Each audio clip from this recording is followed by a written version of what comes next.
apóstol Pablo a su discípulo Timoteo. 1 Timoteo 3:14. Esto te escribo, aunque tengo la esperanza de ir pronto a verte, para que si tardo sepas cómo debes conducirte en la casa de Dios, que es la iglesia del Dios viviente, columna y baluarte de la verdad.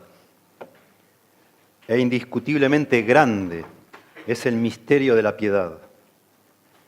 Dios fue manifestado en carne, justificado en el Espíritu, visto de los ángeles, predicado a los gentiles, creído en el mundo, recibido arriba en gloria.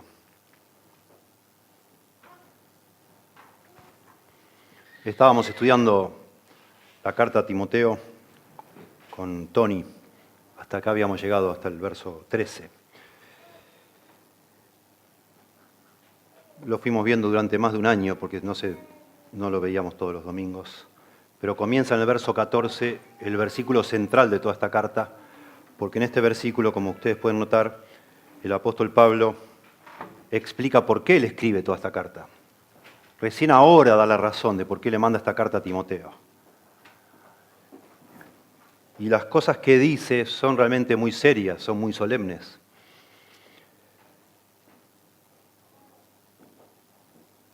Pablo está convencido de que era urgente que Timoteo tomara cartas en varios asuntos ahí en la iglesia de Éfeso.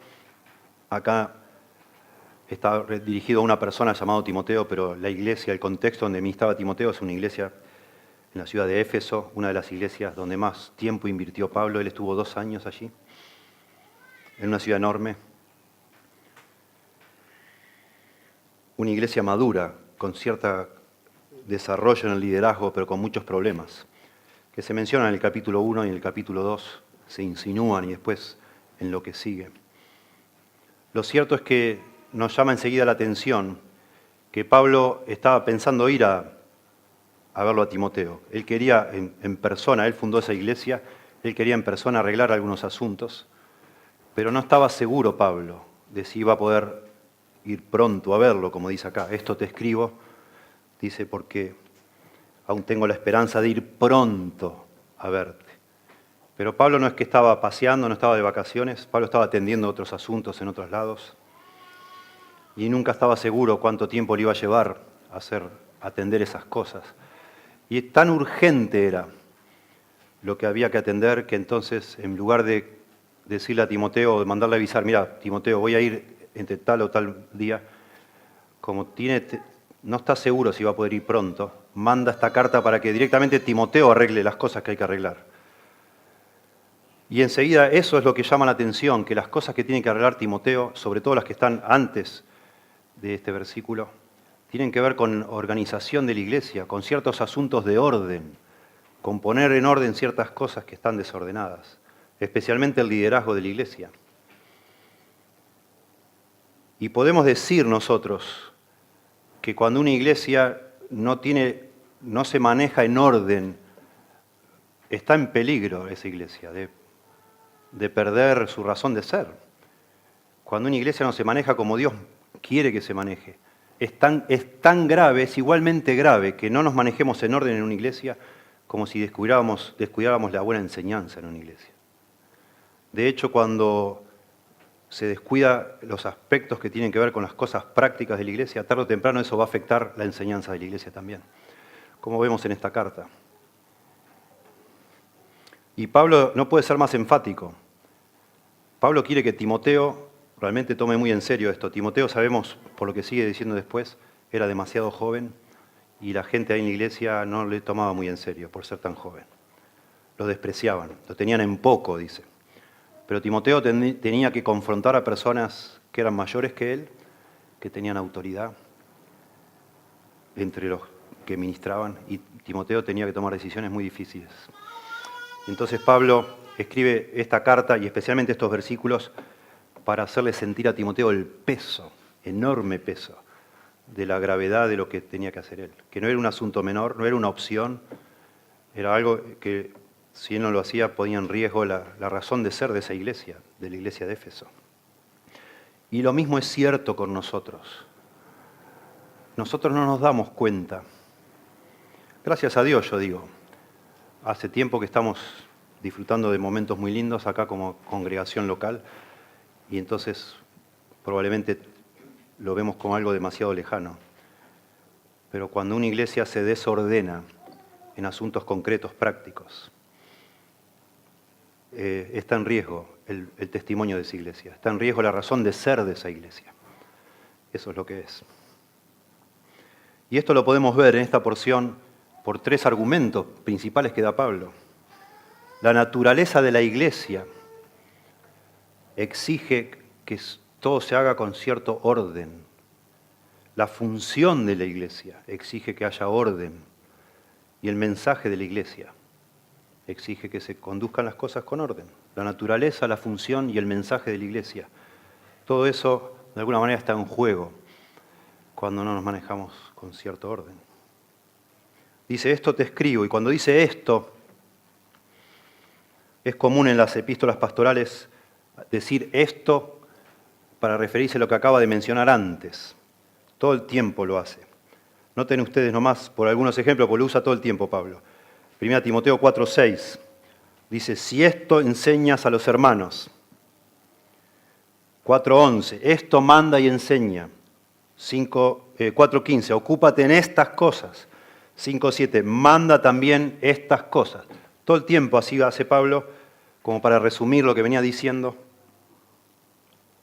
y darle importancia. Cuando Pablo dice, esto te escribo, se está refiriendo a lo que tenemos en el capítulo 3, lo que anteriormente a esta porción, todo el capítulo 2 y aún el capítulo 1. Y cuando miramos en el capítulo 3 lo que tenemos es lo que justamente hemos estado aprendiendo los meses pasados, que tiene que ver con los requisitos para nombrar líderes en la iglesia, ancianos y diáconos. Ya lo hemos estudiado. Si van un poco al capítulo 2, ahí también vemos que nos hablan de cómo deberían ser la oración en la iglesia, que deberíamos orar por todos los que están en autoridad, por todos los que están en eminencia. Habla de los hombres que deberían levantar manos santas sin ira ni contienda. Habla de las mujeres que no le permite enseñar en la iglesia. Cosas de orden, asuntos de orden. Y ahora Pablo dice que todas estas cosas las escribe a Timoteo y todas estas cosas pueden afectar la naturaleza de la iglesia si no se hacen como se deben hacer. Hay un peligro aquí en la ciudad de Éfeso si Timoteo no acomoda estos detalles. Y hay un peligro en cualquier iglesia local. Traten de percibir la urgencia de esto. Son cosas que no podían esperar que Pablo viniera. Las tenían que atender inmediatamente. Por eso manda esta carta. Presumiblemente Pablo ya había hablado estas cosas con Timoteo cuando lo envió. Porque Pablo lo envía a ese lugar para poner cosas en orden. Pero presumiblemente Pablo le manda la carta justamente porque Timoteo era muy joven y de alguna manera la carta era como un certificado que autenticaba, le daba autoridad a Timoteo. La misma autoridad del apóstol Pablo. De manera que Timoteo podía mostrar a otros. Miren lo que me dice Pablo. Pablo dice, el apóstol Pablo, el fundador de esta iglesia, dice que tenemos que tomar riendas de este asunto porque si no, esta iglesia va a dejar de ser una iglesia. Y lo dice de una manera muy enfática. Noten de nuevo, capítulo 3, verso 14, dice, esto te escribo, aunque tengo la esperanza y pronto a verte, para que si tardo sepas cómo debes conducirte. Cómo debes conducirte. La palabra debes es muy enfática. Es la misma palabra que se usa en el capítulo 3. Es necesario que el obispo sea irreprensible. Deber, en este caso, lo mismo que es algo que es necesario, es imprescindible, no es opcional. Y se repite 9 veces en las epístolas pastorales, que son 1 Timoteo, 2 Timoteo y Tito. Cosas que son necesarias, que deben existir sí o sí en una iglesia. Lo dice en el verso 2 del capítulo 3, es necesario que el obispo sea tal y cual cosa. Después en el capítulo 3, verso 7, también es necesario que tenga buen testimonio de los de afuera. Son cosas que sí o sí deben existir.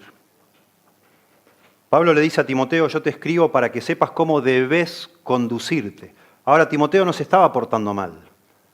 Timoteo era la mano derecha de Pablo, la persona de más confianza. ¿Por qué le dice algo así a Timoteo? ¿Por qué le dice, te escribo para que sepas cómo tenés que portarte? Si él se estaba portando bien. Porque le está dando instrucciones a Timoteo de las cosas que él debía hacer en la iglesia.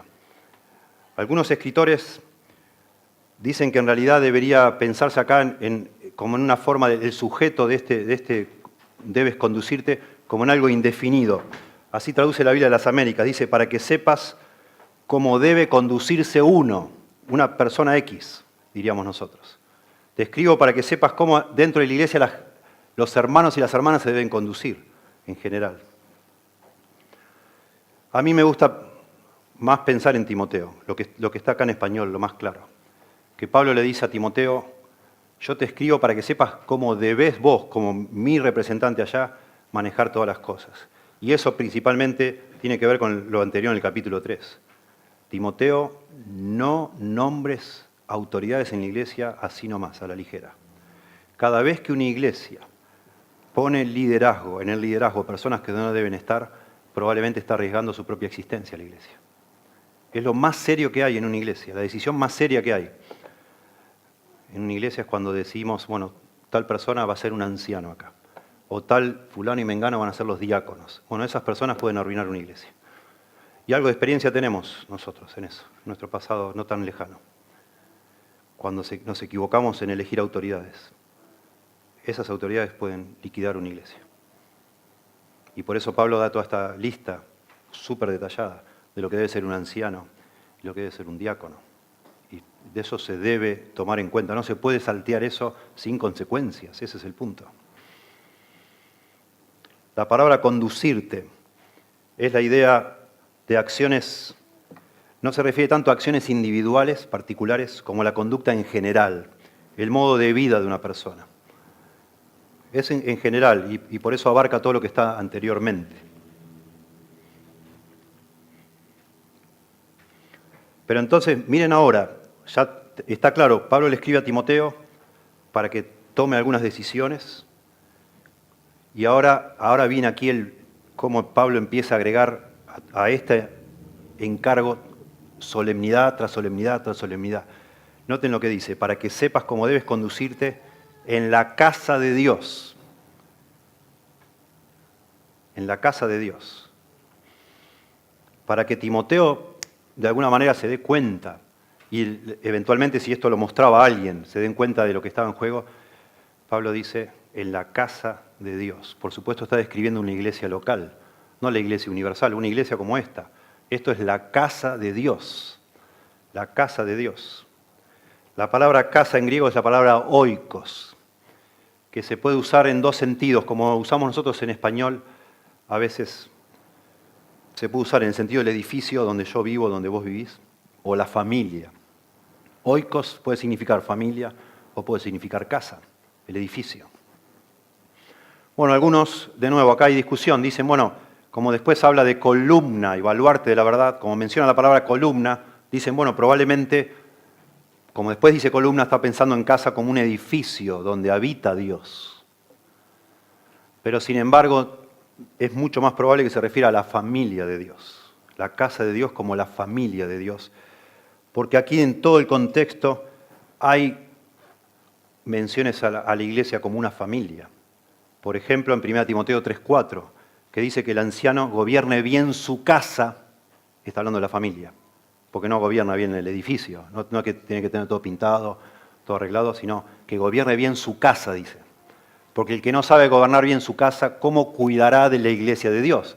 Y hace un paralelo entre la familia del anciano y la familia de la iglesia. Lo mismo hace con los diáconos. Y después, cuando vamos al capítulo 5, dice, no reprendas al anciano, sino exhórtale como a padre, a las más jóvenes como a hermanos, etc. Empieza a hablar a distintos tipos de personas dentro de la iglesia y se refiere a ellos como si fueran familiares.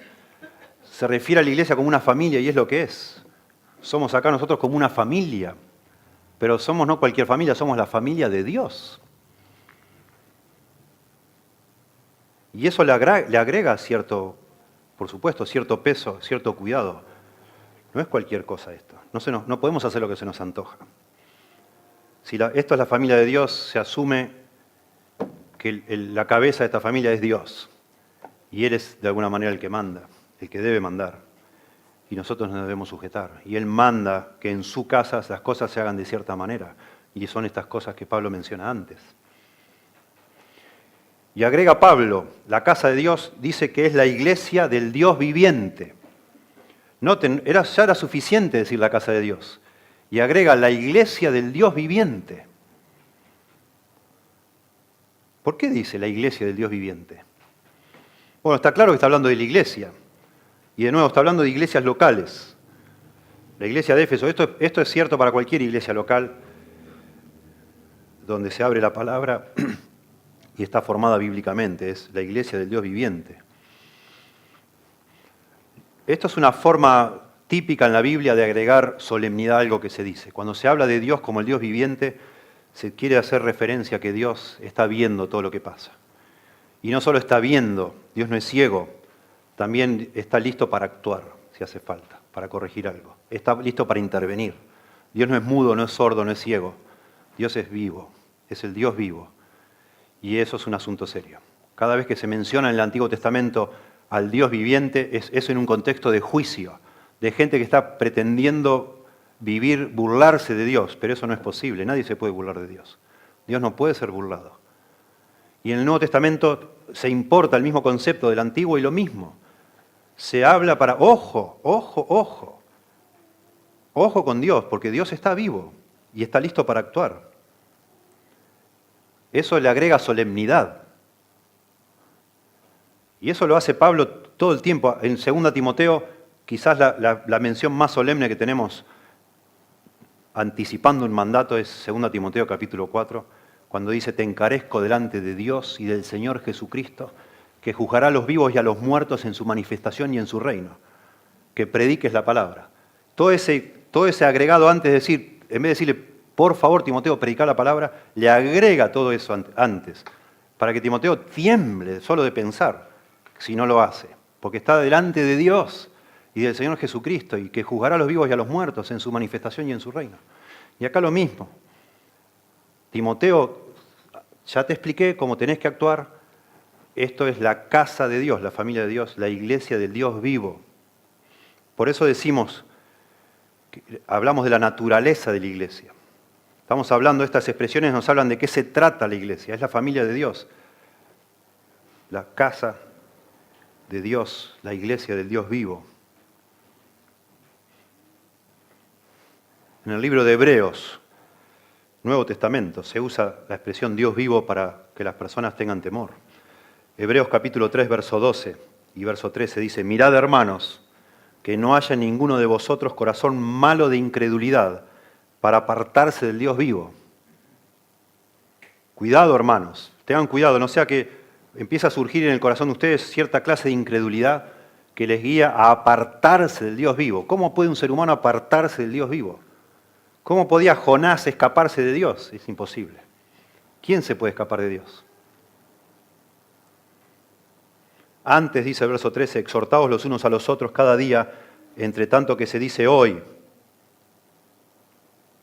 para que ninguno de vosotros se endurezca por el engaño del pecado. Y un poco más adelante en el libro de Hebreos, y lo usa todo el tiempo, en capítulo 4 habla de que la palabra de Dios es viva y eficaz, capítulo 3 sigue hablando del Dios vivo, y al final en el capítulo 10, verso 31, dice el libro de Hebreos, horrenda cosa es caer en manos del Dios vivo. Y esa frase, de nuevo, es la frase que nos hace pensar que con Dios no se puede jugar. Dios no es un ídolo, no es una imagen de cera, no es una estampita que ni te mira ni te ve. No es algo que te da suerte, una superstición, como una patita de conejo, una cosa así, no es así.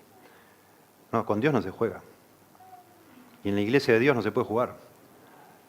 Dios está vivo. Y de pronto alguno de los que está acá en algún momento puede tener un momento así, un lapsus de incredulidad y dudar de eso, pero de nuevo, a nadie le ha ido bien jamás, a ningún ser humano que se ha decidido a oponerse a lo que Dios dice. Dios está vivo y es horrendo caer en sus manos, dice la Biblia. Otra frase similar, vivo yo, dice el Señor, vivo yo, vivo yo. De nuevo, para expresar, para personas que en nuestra dureza, como somos pecadores, a veces actuamos como si pensáramos que Dios no está vivo, que Dios no nos ve, Dios no nos escucha. Y de nuevo, cuando Dios, el juicio más grande en todo el Antiguo Testamento quizás, cuando el pueblo de Israel escucha a esos espías que vienen en Números capítulo 13, que vienen de mirar la tierra prometida y dicen, no, mejor nos muramos, era mejor quedarnos de esclavos en Egipto, preferimos morirnos acá en el desierto en vez de seguir caminando, eso nos van a devorar vivos esos gigantes ahí en la tierra. Y Dios se enoja, tremendo. Números capítulo 14, verso 21. Mas tan ciertamente como vivo yo, dice Dios, como que yo vivo, ustedes no van a quedar ninguno vivo. Unos versos más adelante dice, diles, Dios le dice a Moisés, diles a ellos, vivo yo, dice Jehová, que según habéis hablado a mis oídos, así haré yo con vosotros. ¿A qué se refiere? Que ellos dijeron, preferimos morir acá en el desierto. Diles al pueblo de Israel que yo escuché todo lo que acaban de decir.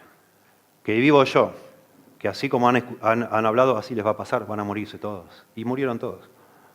Poco a poco fueron muriendo todos. Tremendo. Tremendo. Una iglesia local comienza a perder su razón de ser cuando no se conduce ordenadamente. Eso es lo que estamos considerando. La naturaleza de la iglesia exige que las cosas se manejen en orden, con cuidado, no así nomás. Como decía Tony el otro día, con tanta razón, no podemos decir a alguien, vamos a ver si se anima, lo vamos a dar este cargo a ver si se anima. ¿Qué es eso? ¿De dónde sacamos eso? O este hombre es el que más ofrenda, vamos a darle un lugarcito acá de poder, de liderazgo, porque a ver si no nos ofrenda más. ¿Y eso de dónde lo sacamos? ¿Califica a esa persona? ¿No califica? Entonces que ni aparezca. No debería estar. Tremendo, yo siempre pienso, y yo he cometido errores acá. Hace 27 años estoy en esta iglesia y yo he cometido errores, los mismos que estoy ahora advirtiendo que no deberíamos cometer, yo los he cometido.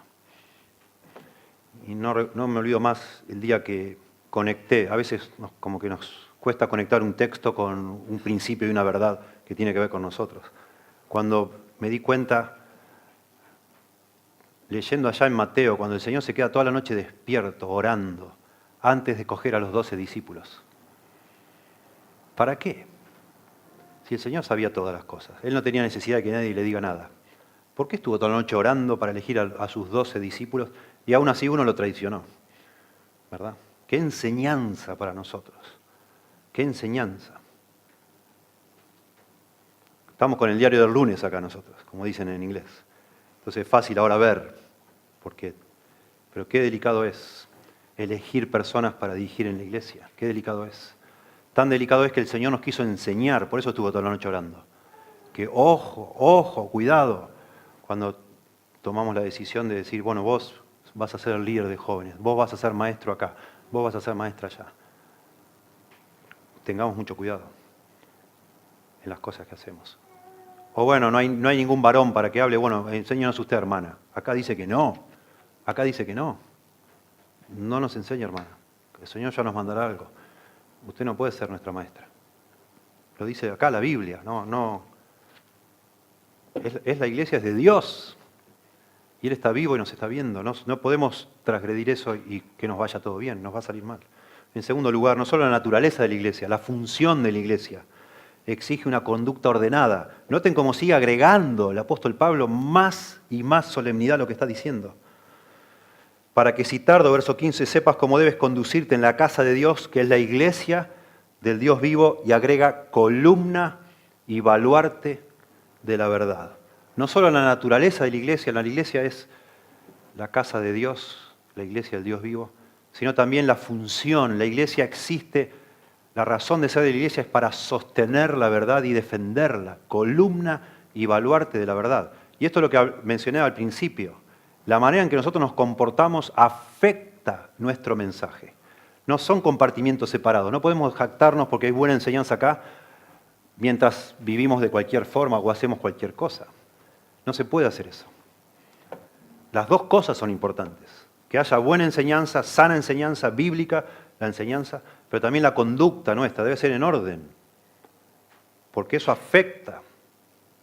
Eso es lo que nos dice todo el tiempo las epístolas pastorales. El primer paso para que alguien se desvíe en la fe es abandonar la limpia conciencia. empezar a esconder cosas, a vivir una doble vida, a ser hipócrita, a esconder motivos vergonzosos en su corazón. Tarde o temprano esa persona es capaz de vender su alma. No le importa ya la verdad. A una persona que está liderando sobre todo y no tiene limpia conciencia, ya no le interesa la verdad. Está con la vista puesta en otra cosa, en su conveniencia. Y eso es lo que pasa. Así se desvían iglesias, queridos hermanos, y debemos siempre estar atentos. Cuando un pastor, sea yo, sea quien sea, deja su limpia conciencia, empieza a comportarse mal, sabe un montón de verdades, puede ser muy bueno enseñando, puede conocer más que todos nosotros juntos, pero si no tiene limpia conciencia, esa persona algún día va a transar, a negociar con la verdad. Eso es lo que dice la Biblia. Capítulo 1 de Timoteo dice. Miren ustedes, por favor, ya que estamos.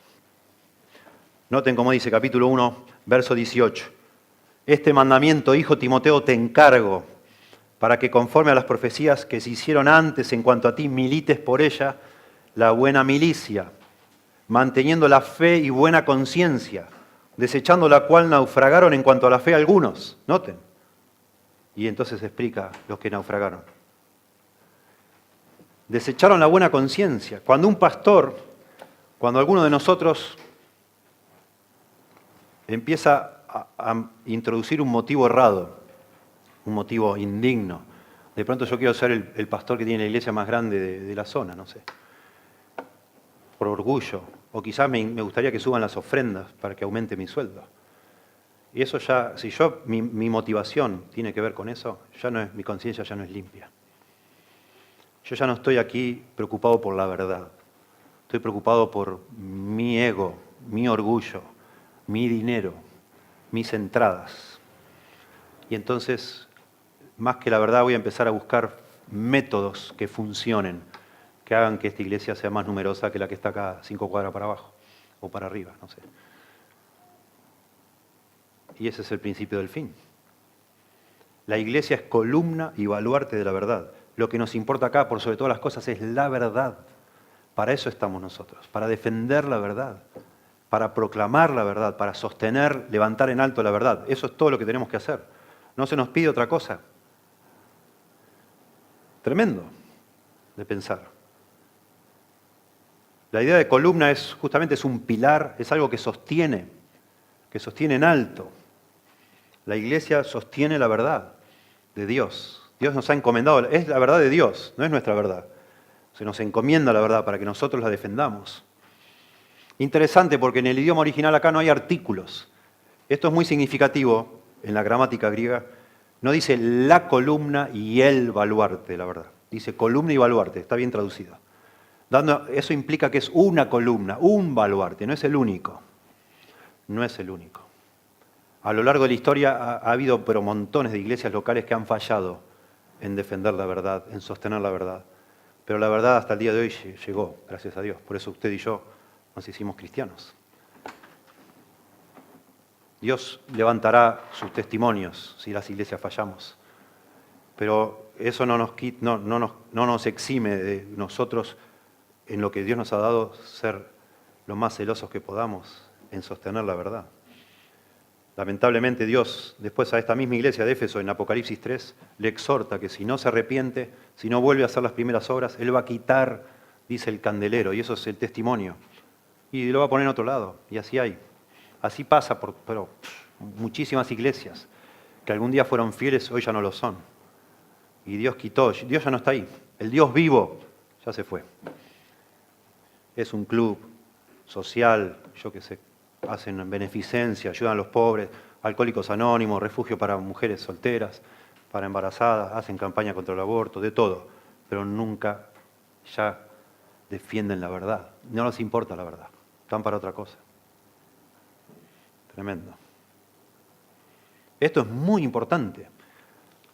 A medida que pase usted los años como cristiano o cristiana y conozca bien las epístolas pastorales, las que escribe Pablo al final de su vida, primera Timoteo, segunda Timoteo y Tito, esta frase que la iglesia es columna y baluarte, la verdad, a medida que pase el tiempo le va a saltar de las hojas de la Biblia. Es una descripción única en la Biblia de lo que es una iglesia y debería a nosotros estremecernos. Lo que Dios ha puesto en nuestras manos, pero no solo a mí y a Hugo nos debería preocupar esto, a cada uno de nosotros. Usted ayuda, aporta a que la iglesia cumpla con su función, viviendo una vida ordenada, haciendo lo que Dios manda. Todos necesitamos estar unánimes, yendo hacia un mismo lado. Y esta iglesia existe para sostener y defender la verdad aquí y en los alrededores. Y bueno, y hoy ni hablar que podemos subir a internet las cosas, donde sea, vaya a saber a dónde llega eso. Es nuestra función de ser, sostener la verdad. Y Pablo lo conecta con las cosas que Timoteo tenía que poner en orden, porque otra vez una iglesia desordenada empieza a desviarse, empieza a poner énfasis en otras cosas. Déjenme hacer un pequeñito paréntesis, solo a modo informativo histórico, muy importante. Un hombre llamado Ignacio en el siglo II después de Cristo, tomando este pasaje que estamos considerando y relacionándolo con los obispos del capítulo 3 al principio, dijo él: la única manera, o la manera en la cual la iglesia va a defender la verdad es por medio de los obispos.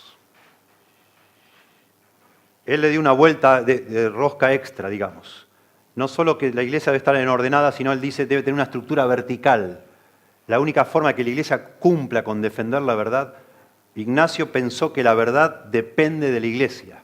Es como si él hubiera traducido la columna y el baluarte de la verdad, la iglesia. Y él entendió que la clave para que la iglesia cumpliera ese rol era tener una estructura bien vertical, donde alguien desde arriba manda y todos abajo obedecen. Y entonces él propuso que las iglesias tuvieran, cada iglesia su pastor, pero encima de ellos otra función llamada obispo, diferente, que no es bíblico. En la Biblia, obispo, pastor y anciano son la misma persona y son distintas funciones de las que se habla. Pero Ignacio y después otro hombre llamado Cipriano propusieron hacer toda una estructura bien vertical para que la iglesia defienda la verdad, torciendo, cambiando las cosas. La iglesia existe por la verdad. La verdad de Dios fundó la iglesia. La iglesia no inventó la verdad de Dios. La Biblia es la palabra de Dios. La iglesia fue creada por la Biblia.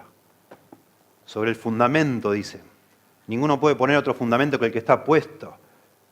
Está hablando de, Cristo la piedra angular y después el fundamento de los apóstoles y profetas, que son los que escribieron la palabra. Sobre ese fundamento está levantada la iglesia y no al revés. La iglesia no inventó la Biblia. La iglesia defiende la palabra de Dios, contiende por la fe que ha recibido la iglesia, pero no inventa la fe. Bueno, lamentablemente en estas ideas de Ignacio y de Cipriano se elaboró todo lo que después conocemos como el catolicismo apostólico romano.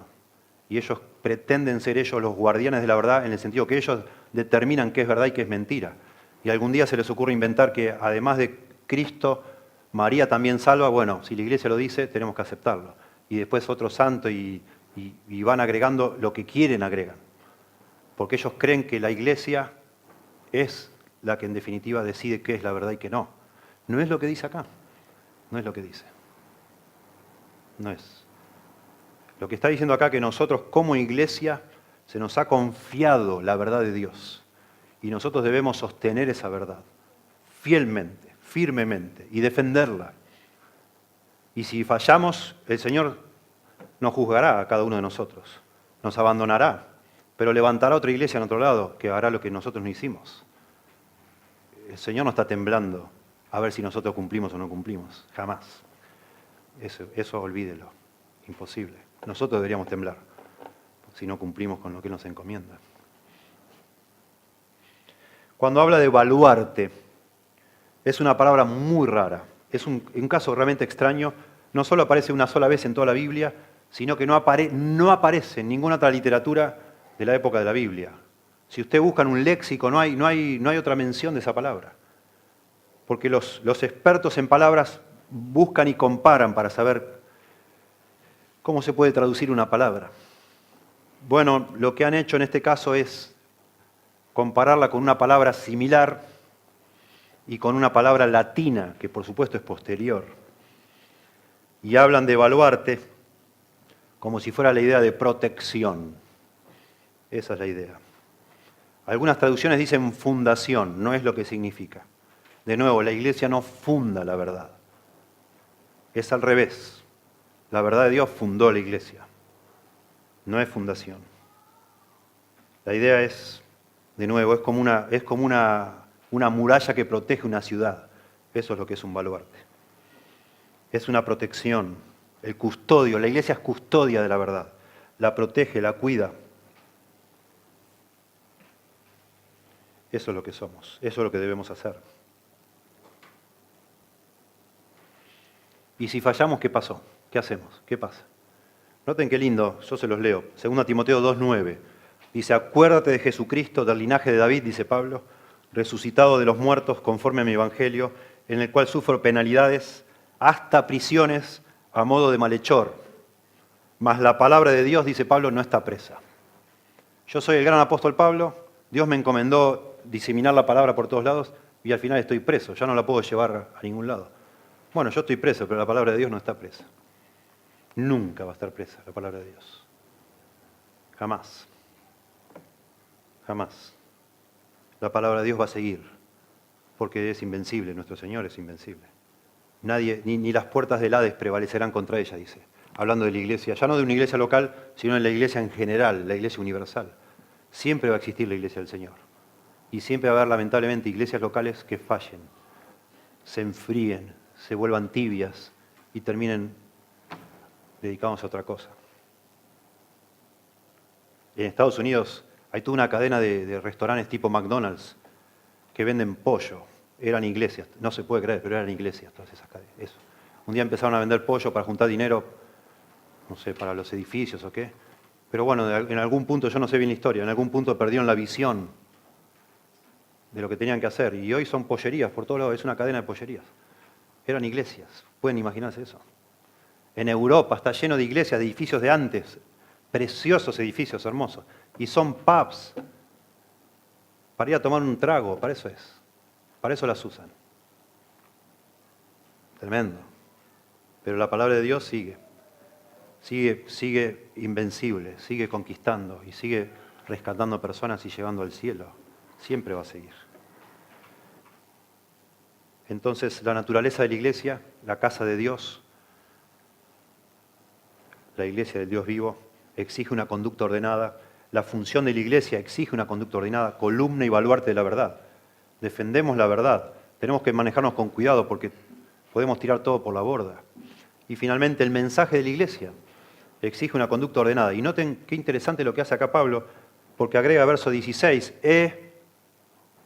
indiscutiblemente, como empieza la palabra indiscutible, empieza con i, pone pero está agregando a los argumentos que acaba de dar, agrega uno más.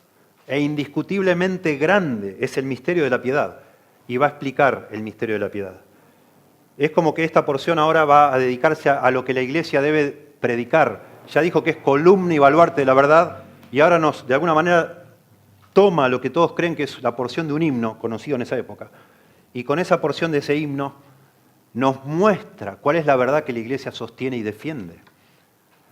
La verdad del Evangelio. Porque en las epístolas pastorales la verdad es el Evangelio. Eso es lo que es.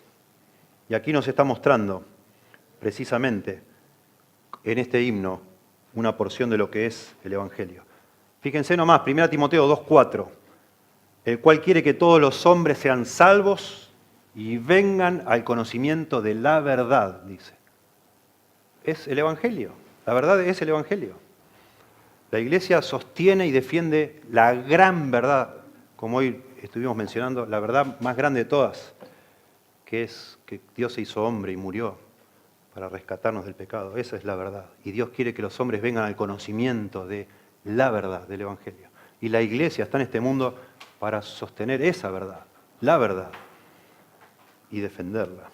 Y entonces dice, por medio de este himno, indiscutiblemente grande es el misterio de la piedad. Y ya nos llama la atención, primero, bueno, la forma que lo dice, indiscutiblemente grande, es incuestionable, innegable. Nadie puede negar de que este mensaje es lo más grande que hay. ¿Quién se va a atrever a decir, no, bueno, yo escuché algo mucho más grande que esto? No existe.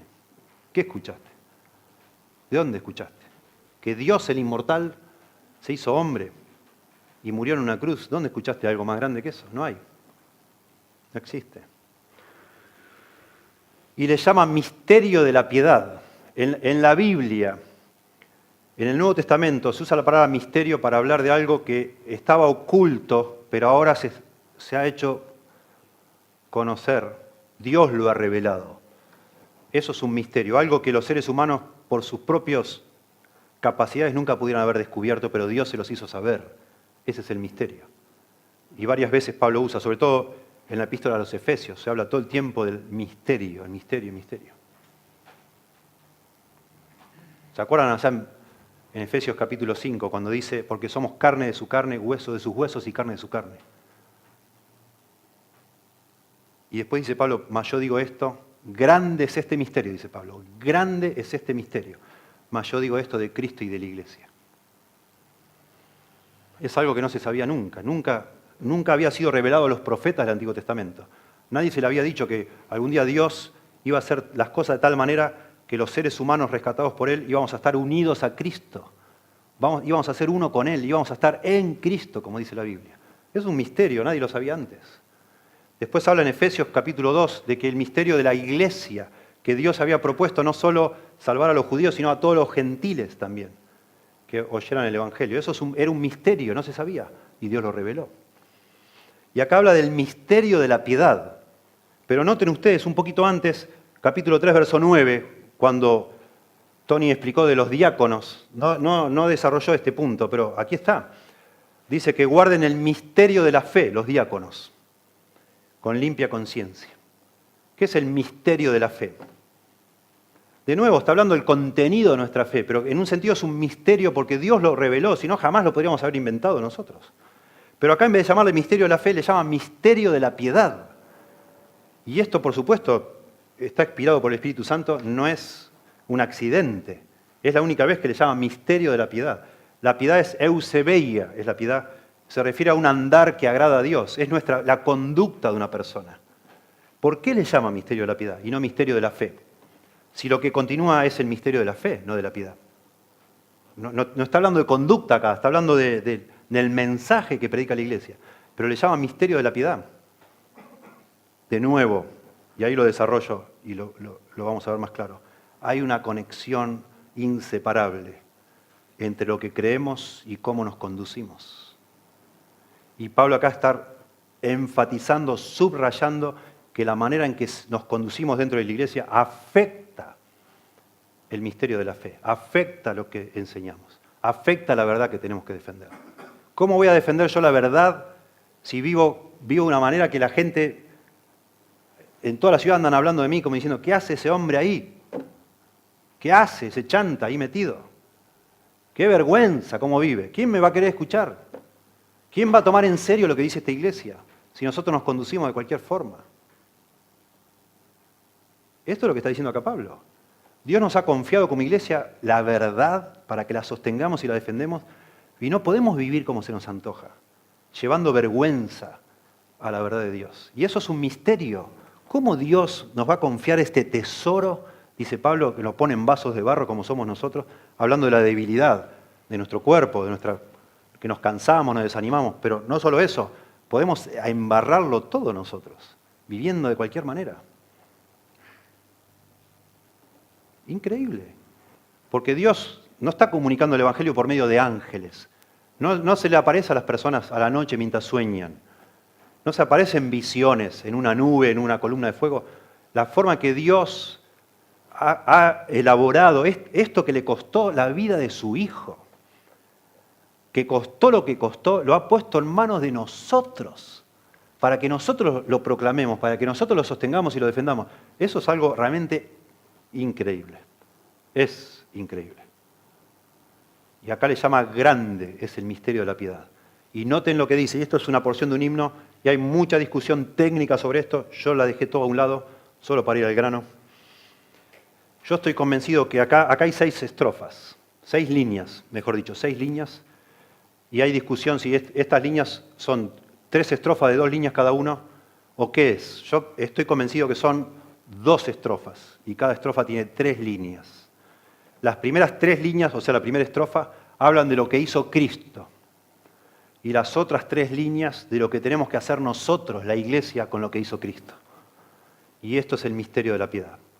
Es como si las primeras 3 estrofas hablan del misterio de la fe, Cristo, lo que hizo Él por nosotros. Y las otras 3 líneas, las otras 3 líneas hablan del aspecto de la piedad, lo que nosotros hacemos como iglesia, sosteniendo y defendiendo esa verdad. Noten ustedes cómo dice, está hablando de Cristo. Acá pusieron Dios en la Reina Valera. En el original, la mayoría de los manuscritos dicen ¿quién? ¿Quién? Quien fue manifestado en carne. Está hablando de Cristo, obviamente.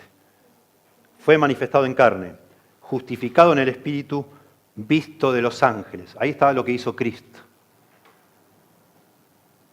Manifestado en carne, justificado en el Espíritu, visto de los ángeles. Y noten acá la segunda estrofa, lo que hacemos nosotros. Predicado a los gentiles, creído en el mundo y entonces recibido arriba en gloria. Déjenme desarrollarlo. Quien fue manifestado en carne no cabe duda que se refiere a la encarnación de Cristo, cuando Dios se hace hombre. Juan 1,14 dice, y este verbo fue hecho carne y habitó entre nosotros, lleno de gracia y de verdad. Dios, la segunda persona de la Trinidad, el eterno Hijo de Dios que siempre existió, desde antes de fundar el mundo, siempre existió. Un día se hizo hombre, se encarnó, se humanó. Y esto es lo que fue manifestado en carne, lo vimos, dice Juan, vimos su gloria. Alguien lo vio, caminó entre los hombres. Después dice, en segundo lugar, justificado en el Espíritu. La palabra justificar puede ser la palabra vindicado o reivindicado. En el Espíritu es lo mismo que, o se puede traducir también la preposición en, se puede traducir como por. Justificado por el Espíritu. Y es muy probable que se refiera a la resurrección de Cristo. Al resucitar Cristo dice que el Espíritu Santo lo resucitó. En otras partes dice que Dios el Padre lo resucitó. Pero es la Trinidad. El Espíritu resucitó a Cristo y al haber resucitado Cristo, eso autenticó todo lo que Cristo había dicho en toda su vida. Lo justificó, lo vindicó, lo defendió. Un hombre que había dicho, yo soy la luz del mundo, el que cree en mí no andará más en tinieblas. Yo soy la resurrección y la vida, el que cree en mí aunque esté muerto vivirá. Y todas las cosas que dijo, cualquiera puede decir cualquier cosa. Pero recién cuando las personas lo vieron resucitado dijeron, bueno, wow. Este hombre no era solo un charlatán. Realmente lo que decía, acá vemos una prueba contundente de que lo que estaba enseñando este hombre es cierto. El Espíritu lo resucitó entre los muertos y lo vieron las personas. A eso se refiere. 5 minutos. Me da lástima que se van antes, yo sé, pero no lo van a perder. 5 minutos. Ahí ya estamos, yo sé. Dice resucitado, justificado en el Espíritu. En tercer lugar, visto de los ángeles. Y eso se refiere muy probablemente a la ascensión de Cristo. La palabra visto es la palabra aparecer, y se apareció a los ángeles. Es la idea. Tanto ángeles santos como ángeles malvados. Y hay textos que nos hablan de alguna manera que Cristo, después de haber resucitado y ascender al cielo, llevó cautiva la cautividad, dice. Dice que exhibió a los principados y potestades, los exhibió públicamente, triunfando sobre ellos en la cruz. De alguna manera que no lo entendemos, lo que está de alguna manera este himno resaltando comienza con la humillación, la justificación del Espíritu y la exaltación de Cristo ante todos los seres angelicales que le vieron. Y entonces ahora pasa, noten, después de lo que la obra de Cristo, que se humanó, hizo lo que tenía que hacer, fue justificado, confirmado todo lo que él hizo, que es cierto, así fue por la resurrección. Dice Romanos 1:4, que fue declarado Hijo de Dios con poder, según el Espíritu de Santidad, por la resurrección de entre los muertos. La resurrección es como que pone el sello de autenticidad a todo lo que dijo e hizo Cristo. Muy importante. Y entonces ahora dice, predicado a los gentiles, creído en el mundo, recibido arriba en gloria. Y acá lo que habla ahora es lo que hace la iglesia con este mensaje tremendo, con el misterio de la fe. Y lo predica por todas partes, por todo el mundo. La palabra gentiles ahí es a las naciones. La iglesia ha llevado este mensaje a todas las naciones. Desde que Cristo ascendió al cielo y le encomendó a la iglesia y por todo el mundo y predicar el evangelio. Eso es lo que Para eso existe la iglesia, sostener y defender la verdad. Y entonces, como consecuencia de la iglesia predicando el Evangelio, creído en el mundo, dice. Y entonces termina de nuevo con Cristo, porque la iglesia llevó el mensaje a todo el mundo, porque a través de ese mensaje fue el Señor creído, entonces en gloria, recibido arriba, y acá lo que se refiere, Cristo ya lo mencionó en la estrofa anterior, que había ascendido. Lo que está, el cuadro acá es la multitud incontable de cada pueblo y nación, de cada tribu, de cada lengua, alrededor del trono. La palabra acá, gloria, es una palabra técnica para hablar del Rey de gloria, sentado ahí en el cielo, en su trono, y toda una multitud incontable de personas que fueron ganadas con ese mensaje maravilloso, inmenso, indiscutiblemente grande, pero a través del accionar de la iglesia, que es columna y baluarte de la verdad. Maravilloso. Tremendo. No sé, me quedo sin palabras a veces para tratar de hacerles, tratar de comunicarles lo impactante que es conectar semejante, semejante mensaje, el mensaje más grande de todos los tiempos, y decir que eso está conectado, relacionado con cómo nos conducimos nosotros, acá adentro, cómo hacemos nuestros asuntos. Lo importante que es que usted y yo seamos fieles al Señor cuando nadie nos ve, que seamos obedientes, que seamos consistentes, que si nos han dado una pequeñita responsabilidad acá en la iglesia, lo hagamos con todo el corazón, como si fuera lo más glorioso y más importante que podamos hacer en la vida, porque eso suma, aporta para que la iglesia cumpla su papel en este mundo. Que cada día busquemos la santidad, busquemos, claro que importa. A veces el diablo nos susurra al oído, bueno, no le haces mal a nadie, a vos solo te dañás mientras haces esto. ¿Quién se va a enterar? A todos nos dañás, a todos afectás. Una iglesia donde hay personas convertidas pero que siempre andan a los tumbos y nunca crecen y siempre con problemas, claro que afecta a nuestro papel aquí en este mundo.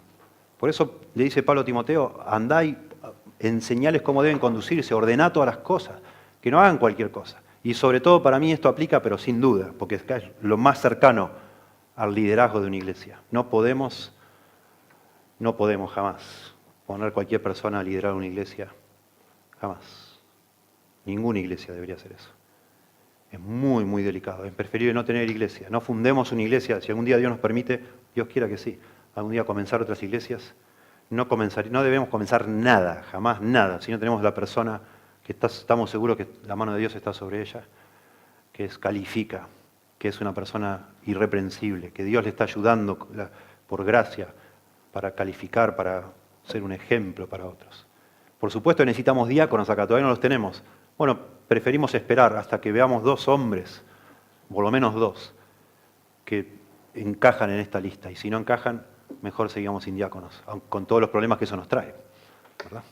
Señor, damos gracias por tu palabra, pedimos que la bendigas en cada uno de nosotros, que por favor nos invada un temor, santo temor, de lo que hacemos aquí en la iglesia, cómo nos conducimos. Damos gracias, Señor. Doy gracias yo por la vida de Hugo, por la vida de Tony.